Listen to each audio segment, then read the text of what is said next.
नमस्कार, आप देख रहे हैं सुबह 9 बजे। मैं हूं प्रीति। आइए एक नजर डालते हैं हेडलाइंस पर। पाकिस्तान के पेशावर में एयरफोर्स बेस पर आतंकी हमला, 3 हमलावर मारे गए। सेना और आतंकियों के बीच गोलीबारी जारी, करीब 10 आतंकियों के शामिल होने की आशंका। जम्मू कश्मीर के बांदीपुरा जिले में घुसपैठ की कोशिश नाकाम, 2 आतंकी ढेर, सेना का तलाशी अभियान जारी। डेंगू के डंग से बेहाल दिल्ली, मौत का आंकड़ा 16 पहुंचा। नोएडा में सीआरपीएफ जवान की मौत। गुड़गांव में अब तक सामने आए 630 मामले। बिहार में चुनावी घमासान तेज, समाजवादी पार्टी की अगुवाई में नया गठबंधन आया सामने। लोक जनशक्ति पार्टी आज कर सकती है उम्मीदवारों की सूची जारी। हरियाणा पंचायत चुनाव में शैक्षणिक योग्यता कानून के अमल पर रोक, सुप्रीम कोर्ट का हरियाणा सरकार और राज्य चुनाव आयोग को नोटिस, 4 हफ्ते में मांगा जवाब।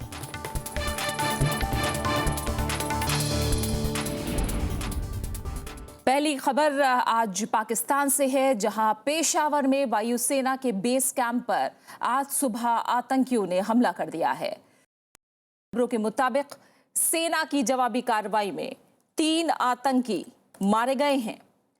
पाकिस्तानी फौज के मुताबिक पेशावर के बुडबैर इलाके में पाकिस्तानी वायुसेना के बेस कैंप पर आतंकियों ने यह हमला किया।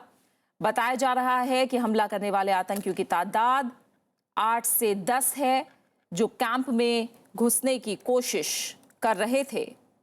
सेना का कहना है कि क्विक रिस्पांस फोर्स ने वहां पहुंचकर इलाके को घेर लिया है और कार्रवाई जारी है। इलाके की हवाई निगरानी भी की जा रही है। पाकिस्तान से खबर है, जहां पेशावर के बुडबैर इलाके में हमला हुआ है। वायुसेना के बेस कैंप पर आतंकियों ने आज सुबह यह हमला किया। जो खबरें आई उनके मुताबिक सेना ने जवाबी कार्रवाई की है और इस जवाबी कार्रवाई में 3 आतंकवादियों को मार गिराया गया है। पाकिस्तानी फौज के मुताबिक बुडबैर इलाके में, जो कि पेशावर में है, पाकिस्तानी वायुसेना के बेस कैंप को आतंकियों ने निशाना बनाया। हमला करने वाले आतंकियों की तादाद माना जा रहा है कि 8 से 10 है और ये सभी कैंप में घुसने की कोशिश कर रहे थे।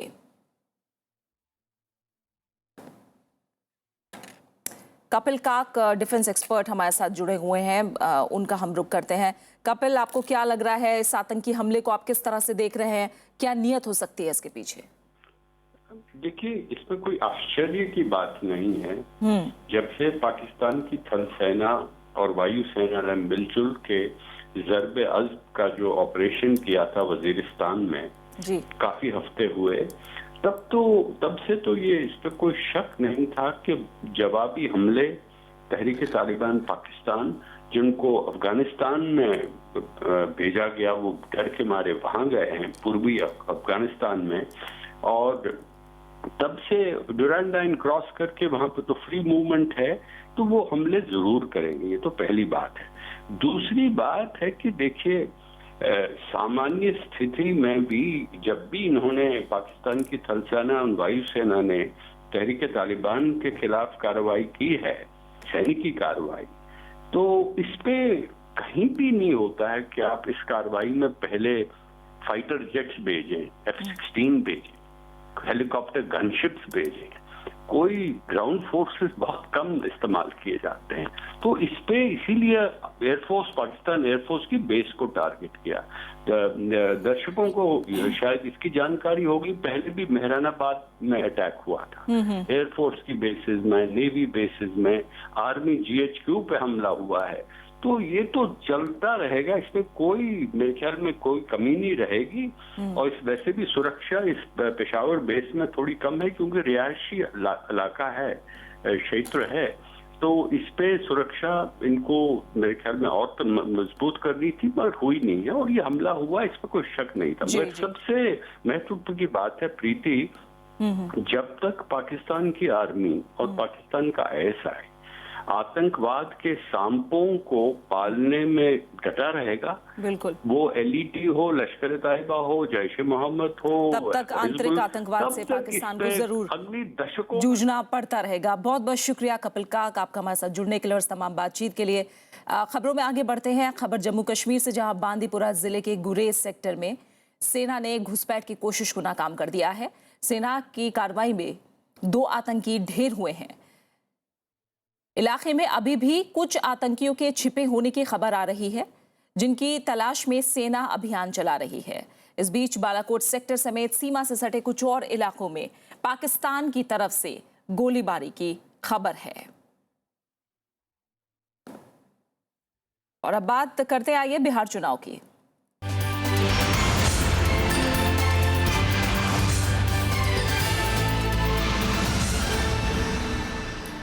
लोक जनशक्ति पार्टी आज अपने उम्मीदवारों की पहली सूची जारी करेगी। इसमें पार्टी को पहले दौर में मिलने वाले सभी उम्मीदवार शामिल होंगे।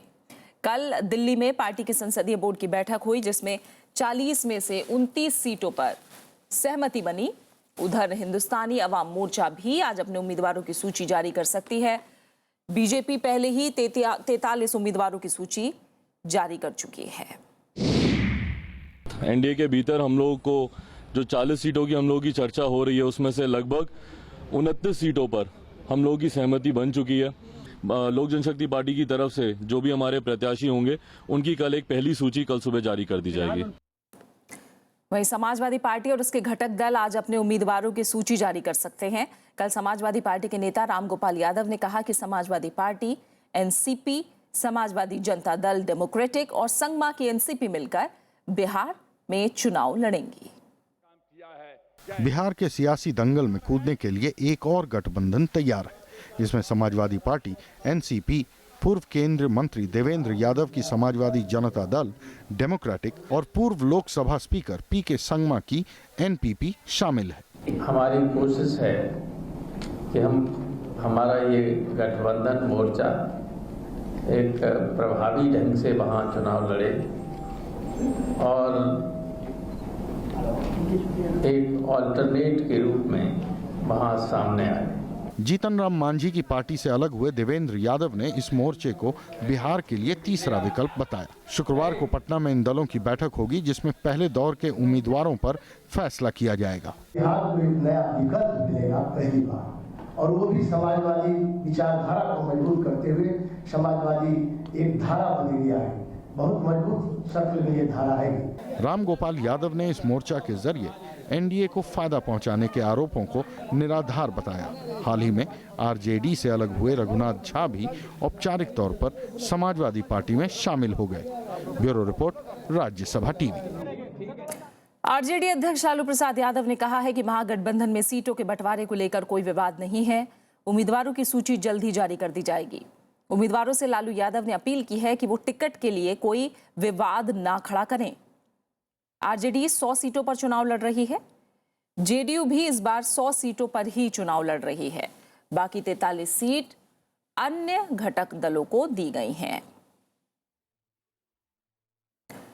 वहीं चुनाव आयोग ने बिहार विधानसभा चुनाव के 5वें चरण के लिए नामांकन पत्रों की जांच की तारीख में बदलाव किया है। आयोग ने बताया कि 17 अक्टूबर की बजाय अब 16 अक्टूबर को नामांकन पत्रों की जांच होगी।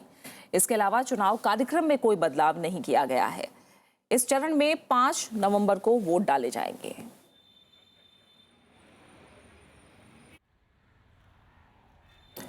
चुनाव आयोग ने 5वें चरण के लिए नामांकन पत्रों की जांच की तारीख में बदलाव किया है।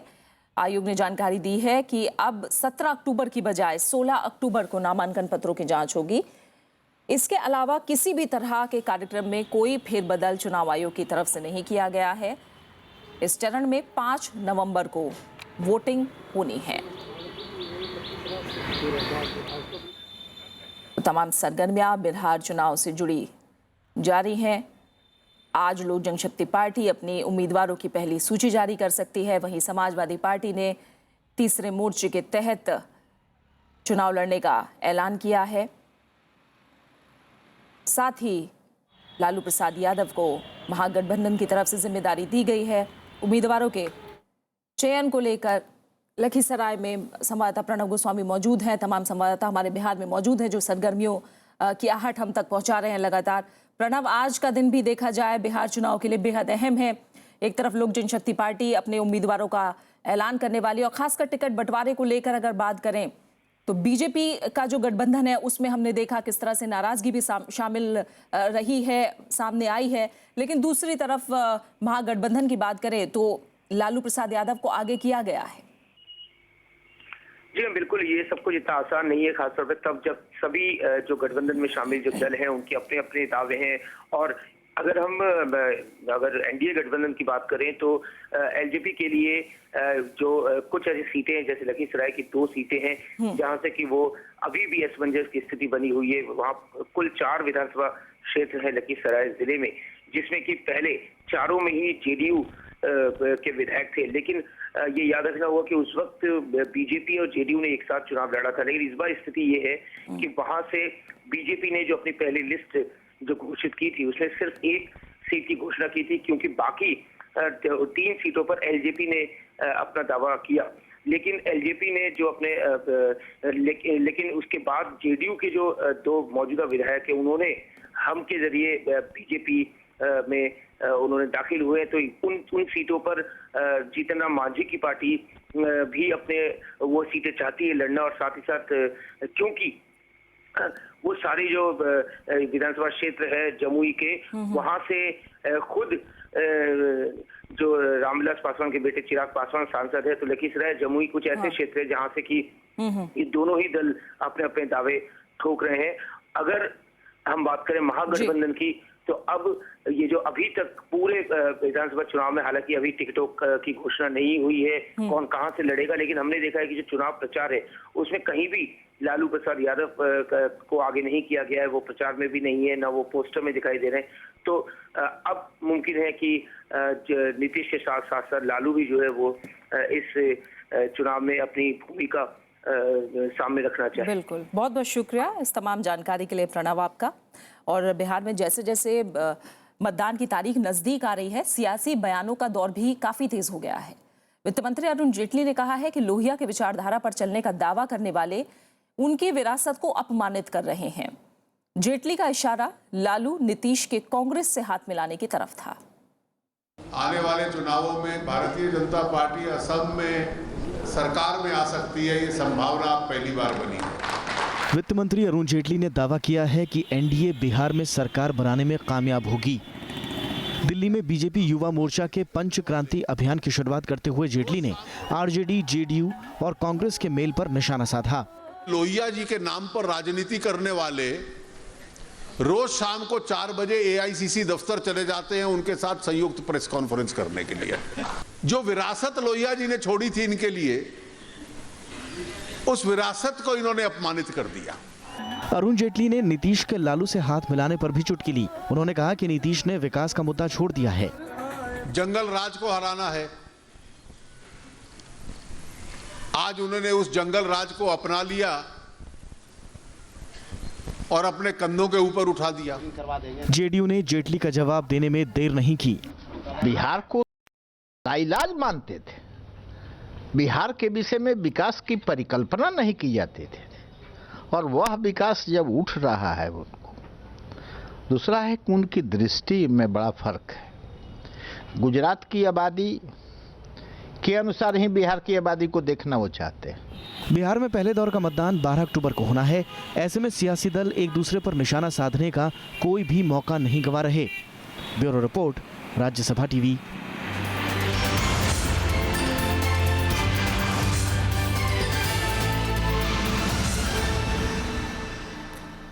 प्रधानमंत्री नरेंद्र मोदी आज अपने संसदीय क्षेत्र वाराणसी का 1 दिन का दौरा करेंगे। इस दौरान प्रधानमंत्री बनारस हिंदू विश्वविद्यालय में बने ट्रॉमा सेंटर को राष्ट्र को समर्पित करेंगे।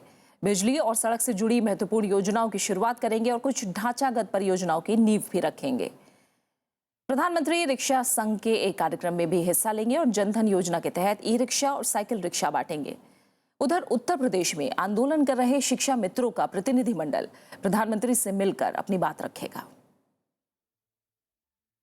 पश्चिम बंगाल सरकार नेताजी सुभाष चंद्र बोस से जुड़ी 64 फाइलों को आज आम जनता के लिए सार्वजनिक करेगी। राज्य सरकार के इस फैसले का नेताजी के परिवार ने स्वागत किया है। हालांकि वो केंद्र सरकार से भी नेताजी की फाइलें रिलीज करने की मांग कर रहे हैं। 64 फाइलों में बरसों से छिपी जानकारी आज सार्वजनिक होगी। पश्चिम बंगाल सरकार सुभाष चंद्र बोस से जुड़ी फाइलें आज पब्लिक डोमेन में डालेगी। मुख्यमंत्री ममता बनर्जी ने कहा कि अरसे से इसकी मांग थी।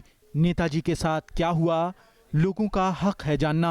আমরা একটা বড় সিদ্ধান্ত আজকে নিতে যাচ্ছি, সেটা হচ্ছে আমরা ঠিক করেছি আমাদের যত ফাইল আছে আমাদের কাছে নেতাজি সুভাষচন্দ্র বোস সংক্রান্ত কিছু ফাইল মুখার্জি কমিশন চেয়েছিল, সিক্রেটলি আমরা দেখিয়েছিলাম, বাট পরে আবার নিয়ে আসা হয়েছিল। नेताजी के परिवार ने राज्य सरकार के इस फैसले का स्वागत किया है। हालांकि परिवार केंद्र से भी इसी तरह की उम्मीद रखता है। Unitedly and with much more vigor to Delhi, where we will be demanding from the central government to declassify the more than 130 files which are in the different ministries of the West Bengal government. हाल ही में PMO ने केंद्रीय सूचना आयोग को बताया था कि भारत के दूसरे देशों से संबंध खराब न हो, इसलिए वो नेताजी से जुड़ी जानकारियां आम नहीं कर सकते। Bureau report, Rajya Sabha TV. Dengue का डंक अब दिल्ली के लिए एक बड़ी मुसीबत बन गया है। अब तक 16 लोगों की मौत हो गई है, जबकि 2000 लोग बीमारी से पीड़ित हैं। वहीं अब एनडीएमसी ने जगह जगह इंस्पेक्शन शुरू कर दिया है। साथ ही दिल्ली सरकार ने गुरुवार को एमसीडी के कमिश्नरों के साथ एक हाई लेवल मीटिंग की। दिल्ली के अस्पतालों में बढ़ती मरीजों की तादाद अब एक चुनौती बन गई है। डेंगू के डंक ने दायरा बढ़ा लिया है। 2000 लोग इस वक्त दिल्ली में पीड़ित हैं। गुरुवार को राजधानी में 3 और 9 साल की 2 बच्चियों की मौत हुई, तो दिल्ली से सटे नोएडा में सीआरपीएफ के एक जवान ने दम तोड़ दिया। गुरुवार को सूबे के स्वास्थ्य मंत्रालय ने एमसीडी के तीनों कमिश्नरों से उच्च स्तरीय बैठक की, तो केंद्रीय गृह मंत्रालय ने हालात पर अफसोस जताते हुए दिल्ली सरकार को जरूरी कदम उठाने के निर्देश दिए हैं। दिल्ली सरकार उस पर पूरा मेरे ख्याल से काम कर रहे हैं, लेकिन और तेजी से करने का आवश्यकता है। केंद्र सरकार की ओर से तो हेल्थ मिनिस्ट्री इन्वॉल्व है और हम लोग गृह मंत्रालय का यहाँ से भी हम लोग देख रहे हैं कि कोई आवश्यकता अगर कार्रवाई हमारी ओर से होगा तो जरूर करेंगे। तीनों मेयर्स के साथ मिलकर डेंगू से कैसे लड़ा जाए और एक साथ मिलकर दिल्ली सरकार और तीनों कॉर्पोरेशन मिलके हमारा निश्चय हुआ है कि एक साथ मिलकर इसको पूरी तरह से लड़ा जाएगा। गुरुवार को एनडीएमसी ने जगह जगह इंस्पेक्शन किया, जिसमें एमटीएनएल, सीपीडब्ल्यूडी और एक बड़ा बिजनेस हाउस शामिल थे। दिल्ली हाईकोर्ट ने इससे जुड़ी जनहित याचिका पर सुनवाई करते हुए नोटिस जारी किया है, जिसमें राज्य सरकार और नगर निकायों से जवाब तलब किया गया है।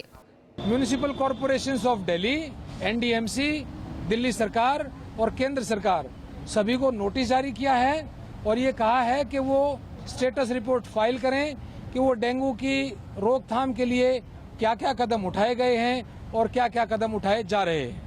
सरकारी और निजी अस्पतालों में मरीजों के लिए बेड बढ़ाने के निर्देश दिए गए हैं और डेंगू की जांच के लिए 600 रुपए से ज्यादा लेने पर कार्रवाई की चेतावनी दी गई है। राजनीति उफान पर है। विपक्ष राज्य सरकार को जिम्मेदार ठहरा रहा है। हमारा ये कहना है कि जब डेंगू और मलेरिया से लड़ने के लिए जो पैसा है, वो पैसा अगर खर्च नहीं करा जाएगा, वो पैसा अगर नहीं दिया जाएगा इस वक्त जिस वक्त सबसे ज्यादा जरूरत है, तो फिर उस पैसे को कब यूज किया जाएगा। हरियाणा में भी हालात गंभीर हैं। अब तक 630 मामले सामने आ चुके हैं, जिसमें 208 सिर्फ गुड़गांव से हैं। नवविक्रम सिंह के साथ bureau report, Rajya Sabha TV. Rajasthan रिश्वत मामले में अब तक 8 लोगों की गिरफ्तारी हो चुकी है। इस मामले में शामिल तीनों आरोपी सरकारी अधिकारियों को सस्पेंड कर दिया गया है। रिश्वतखोरी का ये जाल कहां तक फैला है, इसकी जांच की जा रही है। पूरे मामले में अब तक 4 करोड़ 28 लाख रुपए बरामद किए गए हैं। सफेद कॉलर की ओट में छिपी बेईमानी जब सरे बाजार हुई, तो बड़े चेहरे कुछ इसी तरह कैमरों से नजरें बचाते दिखे। आरोप संगीन हैं, लिहाजा राज्य खनन विभाग के प्रधान सचिव अशोक सिंघवी, एडिशनल डायरेक्टर पंकज गहलोत, वरिष्ठ इंजीनियर पुष्कर राज अमेटा को सस्पेंड कर दिया गया। तीनों के साथ साथ गिरफ्तार किए गए कुल 8 आरोपियों को 5 दिन की पुलिस हिरासत में भेज दिया गया। इस पूरे भ्रष्ट तंत्र की नींव कहां डली और किन किन बड़ी चौखटों से होकर ये परवान चढ़ी, जांच जारी है। 5 व्यक्ति गिरफ्तार हुए हैं और रिश्वत की राशि जो है वो 3 करोड़ 80 लाख, कुछ 4 लाख और 385 के करीब ये रिश्वत की राशि हो जाती है। तो निश्चित रूप से इस प्रकार के जो जघन्य अपराध टाइप जो चल रहा है उसको रोकने के लिए मुस्तैदी से कार्रवाई करनी चाहिए। जिन लोगों ने भी की वो वास्तव में एक तरह से धन्यवाद के पात्र भी हैं और सरकार को भी चाहिए कि उनको अप्रिशिएट करे। मामला बंद पड़ी 6 खदानों के संचालन से जुड़ा है, जिसमें मानकों से कोसों दूर रिश्वत तंत्र अपना काम कर रहा था। कुल 4 करोड़ 28 लाख रुपए जब्त किए गए हैं, जो रिश्वत के तौर पर सरकारी अधिकारियों को दिए जाने थे।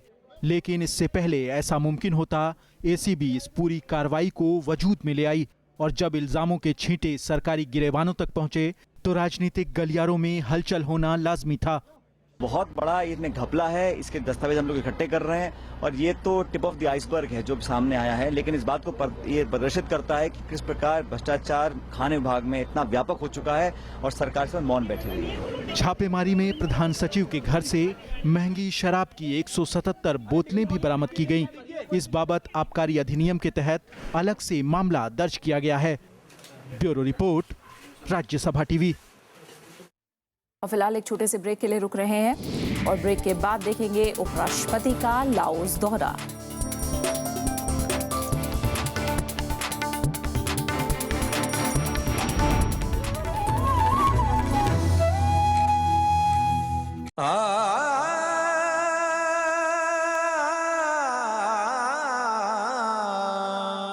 हिंदुस्तानी शास्त्रीय संगीत का ताबिंदा सितारा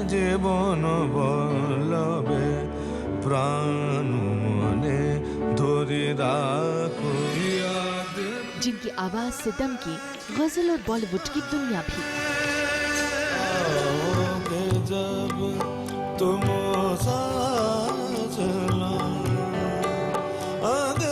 मिलिए शख्सियत में उस्ताद राशिद खान से शनिवार रात 10:30 बजे और रविवार सुबह 11 बजे सिर्फ राज्यसभा टीवी पर। दक्षिण पूर्वी एशियाई देश लाओस की यात्रा पर पहुंचे उपराष्ट्रपति मोहम्मद हामिद अंसारी को आज सुबह गार्ड ऑफ ऑनर दिया गया। इसके बाद उपराष्ट्रपति लाओस के उपराष्ट्रपति से मिले और फिर दोनों के बीच प्रतिनिधिमंडल स्तर की बातचीत हुई।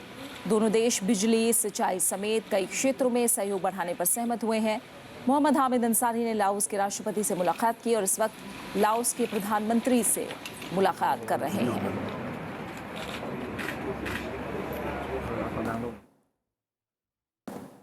लाओस से हमारे साथ हमारे वरिष्ठ सहयोगी ओम प्रकाश जुड़े हुए हैं, उनका हम रुख करते हैं। ओम प्रकाश, क्या अभी भी प्रधानमंत्री के साथ उपराष्ट्रपति की बातचीत जारी है? और हम जानते हैं कि लाओस के साथ खास तौर से सांस्कृतिक संबंध कितने गहरे रहे हैं भारत के, और एक्ट ईस्ट नीति के तहत भी कितना अहम है लाओस। क्या लग रहा है इस दौरे से क्या कुछ हासिल होने वाला है?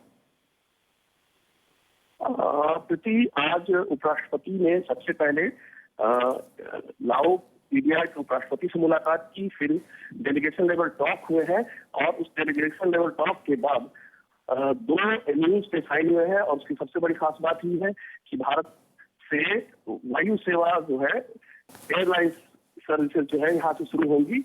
एक एग्रीमेंट एमओयू इसे लेकर साइन हुआ है। दूसरा, क्विक इम्पैक्ट प्रोजेक्ट, भारत जो है दक्षिण पूर्व एशिया के देशों के साथ क्विक इम्पैक्ट प्रोजेक्ट पे काम कर रहा है और उसके तहत 5 प्रोजेक्ट जो है वो भारत की ओर से यहाँ पे तैयार किए जाएंगे। साथ ही 2 प्रोजेक्ट्स इरिगेशन के क्षेत्र में जो पहले से 2 सिंचाई के क्षेत्र में यहाँ से 2 प्रोजेक्ट्स पहले चल रहे थे, उनका भी कंप्लीशन सर्टिफिकेट दिया गया है। उपराष्ट्रपति ने राष्ट्रपति से भी मुलाकात की है लाओ के, और उनसे मुलाकात में उन्होंने भारत के एक्ट ईस्ट पॉलिसी के बारे में बातचीत की और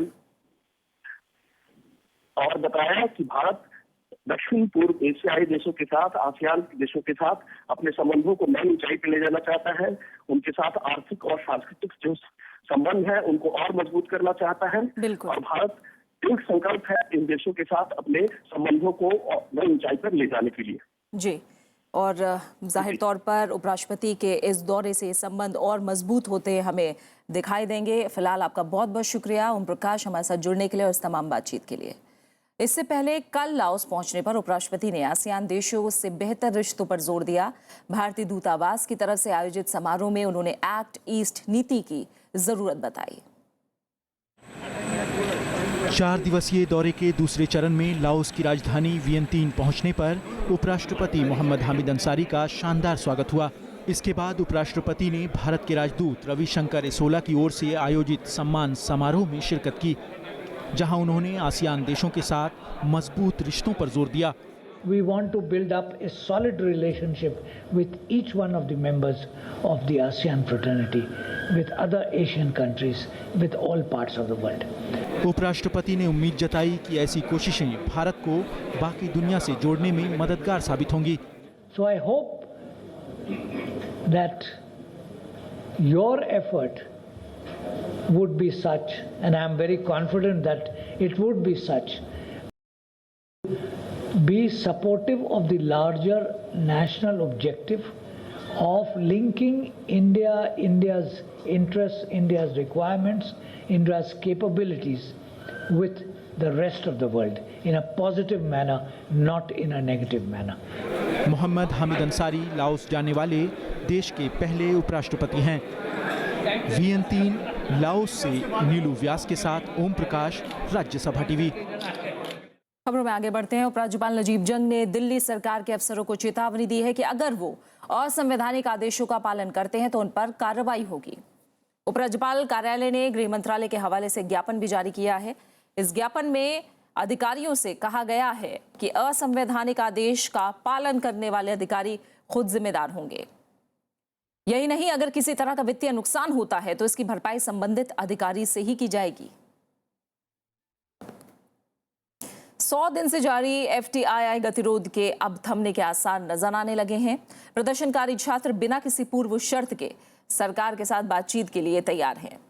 सूचना और प्रसारण मंत्रालय के खत के जवाब में छात्र संघ का कहना था कि वो प्रत्याशित बैठक को लेकर सकारात्मक है और कोई भी पूर्व शर्त न रखने की उनकी उम्मीदों का सम्मान करते हैं।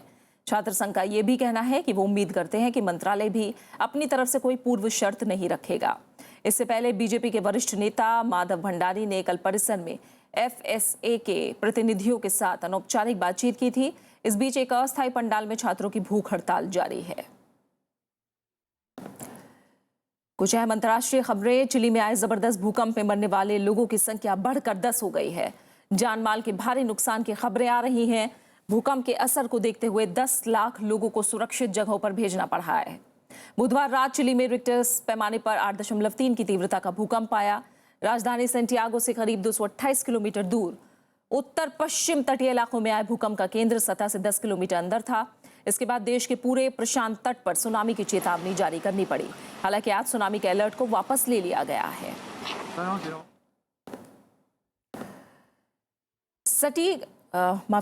स्कीट निशानेबाज मेराज अहमद खान ने शॉटगन विश्व चैंपियनशिप में भारत के लिए रियो ओलंपिक खेलों का कोटा हासिल कर लिया है। मेराज 125 में से 122 स्कोर बनाकर छठे स्थान पर रहे। मेराज दिल्ली 2010 राष्ट्रमंडल खेलों में टीम स्कीट में स्वर्ण पदक विजेता रहे हैं। नासिक और त्र्यंबकेश्वर में कुंभ मेले का आज तीसरा शाही स्नान चल रहा है। बड़ी तादाद में साधु संत शाही स्नान कर रहे हैं।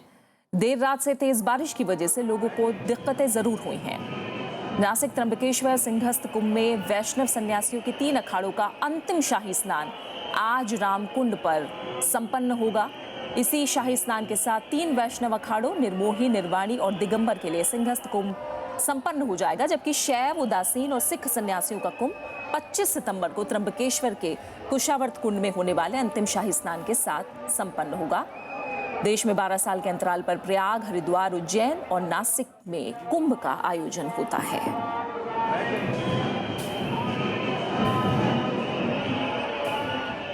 और इसी के साथ फिलहाल इस बुलेटिन में इतना ही। आखिर में एक नजर हेडलाइंस पर। पाकिस्तान के पेशावर में एयरफोर्स बेस पर आतंकी हमला, 6 हमलावर मारे गए। सेना और आतंकियों के बीच गोलीबारी जारी। करीब 10 आतंकियों के शामिल होने की आशंका। जम्मू कश्मीर के बांदीपुरा जिले में घुसपैठ की कोशिश नाकाम, 2 आतंकी ढेर। सेना का तलाशी अभियान जारी। डेंगू के डंक से बेहाल दिल्ली, मौत का आंकड़ा 16 तक पहुंचा। नोएडा में सीआरपीएफ जवान की मौत। गुड़गांव में अब तक सामने आए 208 मामले। बिहार में चुनावी घमासान तेज, समाजवादी पार्टी की अगुवाई में नया गठबंधन आया सामने। लोक जनशक्ति पार्टी आज कर सकती है उम्मीदवारों की सूची जारी। हरियाणा पंचायत चुनाव में शैक्षणिक योग्यता कानून के अमल पर रोक। सुप्रीम कोर्ट का हरियाणा सरकार और राज्य चुनाव आयोग को नोटिस, 4 हफ्ते में मांगा जवाब।